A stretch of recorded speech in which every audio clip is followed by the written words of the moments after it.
Doc, you've got two of the best masterpieces that I've ever seen. I've given you credit many, many times about this. You wrote one. It's on veteranstoday.com/author/Jim, as in Preston James. And we have several Jims up there.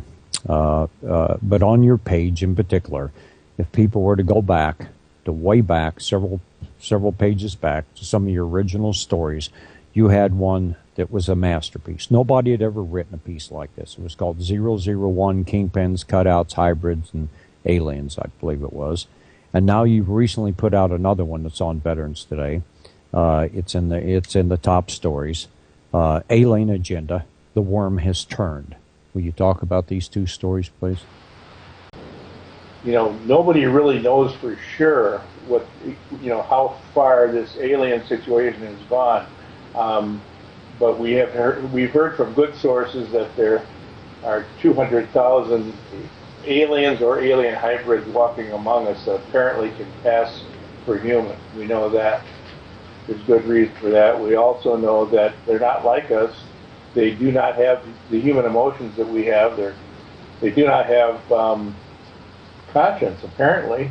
Many of them. They are dedicated to a certain agenda. There appears to be an alien agenda in place, and there appears to be some strange phenomena called hiving, where these individuals are influenced by a central control. Now, some people have said, well, maybe they're androids, or maybe they've been gene splice created. We don't have answers to this, but we do know that the government has had joint projects with aliens at underground bases. One of them is Dulce, New Mexico. Suspected that another one is at Sedona, Arizona. But from the information that's leaked out from reliable whistleblowers, it never gets mainstream coverage. But there have been reports that there has been research into genetics, and what they've been obsessed with is two things. One is understanding hiving in honeybees and navigation systems in birds, and they've linked it to some kind of magnetic material. What they really want to do is to create the same hiving phenomena that works in honeybees, which is really what's called it's an interdimensional type of communication. Honeybees and even ants, I guess insects, can be remote controlled by the hive through quantum physics. It's not normal communication. It's through a different dimension. For anybody that wants to understand this, you can look up quantum computers on the internet. You can look up particle entanglement. There's some very, very strange things that go on. I'll just summarize it for you. Basically, in experiments with quantum phenomena, they found out if they had using a quantum computer, they could create a situation where you have two neutrons with one electron circling around both of them together. So they would call it these neutrons entangled. Then they found that if they separated these neutrons through a fiber optic a distance away, the electron would still keep circling around both neutrons. It would still remain entangled. But the theory was that the electron would have to cover a lot of distance, so there would be a delay in the transport of the electron that distance. What happened was they cut the wire and they found out that the electron still passed between both neutrons, which was quite a shocking discovery. And they realized then that the electron was passing through a different dimension. And not only was it going through a different dimension, there was no lag in time. It was as if they were still connected together. If both neutrons were right next to each other. So once they discovered this, they found out that there's a whole other dimension out there, and probably a lot more than just one more. And they have started experimenting with that dimension. And we know that they have been working with aliens on this phenomena. We also know that the second biggest concern of the aliens is doing research to try to synthesize the soul. Apparently they can create android beings and they can create all kinds of creatures, but what they cannot do is give them a soul. And of course, the reason is because I believe that there is a God Almighty, and He is the creator of all life, and He created Lucifer and his fallen angels, and they hate God. They know they're under a death sentence.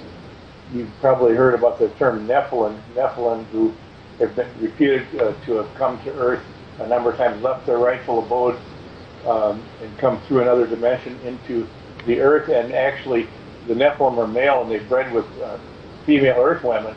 And because of that, they have been accursed from God. They're under a death sentence. And normally, these angels or spirit beings would live forever, and by leaving their rightful abode and coming and breeding with Earth women and interfering with the Earth, they have now been sentenced to death, destruction. They will go into the lake of fire. They will be turned to dust, as the narrative goes, when that sentence is enacted. So they have limited time.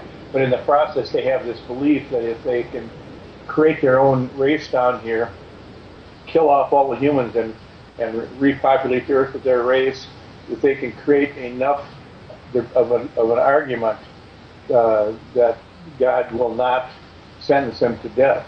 They have some strange belief that if they can take enough humans with them by capturing their souls and then destroying them, called soul capture, that God will suspend judgment. He won't. They're doomed. And in the meantime, they're doing everything they can to take down planet Earth. They have an alien agenda to do that. To do it, they have to work through human beings. So they select people that are corruptible, and they come at them with the usual things: money, sex, power, and all these things. And there is a network of occult believers that controls the world. There are many different faces of this, but the main cover is Freemasonry. And when you get to a certain level in Freemasonry, you find that the secret of Freemasonry is that Lucifer is God in their system. Lucifer is not God, but he's the God of this world. And so we have people that get into these occult circles and ascend, and they get to a certain point where if they want more power, they actually have a spirit being that appears to them and instructs them on how they have to do human sacrifice, shed the blood of humans to honor Lucifer, and that actually empowers these spirit beings. They're like energy vampires. They're empowered by human suffering and human death. And anyone that is willing to do this gets tremendous money, power, anything they want. They have to actually sell their souls to Lucifer to get this power. Then they get a spirit guide. Look at Skull and Bones. We know that Skull and Bones is an example of this occult organization. It's one leg of it, where they are dedicated to ministering death. They think they're the ministers of Lucifer, the ministers of death. They minister death to the world. They believe they're purifying the human race by eliminating the weak and the sick, and by creating war. They are thinning the herd, but they're also strengthening human beings, and because the ones that survive, they think, are the strongest and the brightest. But they think they're the chosen ones, and they believe they're chosen to minister death, and so that is what they are doing. And eventually, they want to completely depopulate the earth, first to 90%, and then the people that are doing their dirty work, the Circle of 12 in Denver that Stu's talked about and identified by name. When they're done, they will eliminate those people too. And we're getting to the point now where those people are becoming unnecessary to them anymore. When that happens, they will be eliminated. So the alien agenda is real. They have to work through people, so they work through the Denver 12. The Denver 12 run the hierarchy of the pyramid of power. If those people were taken out by executive actions or just plain arrested and put into cells, it would break the whole system down. So that is what we're hoping for, that these people will be stopped. And basically, until they are, they're wreaking havoc on the world and on the United States.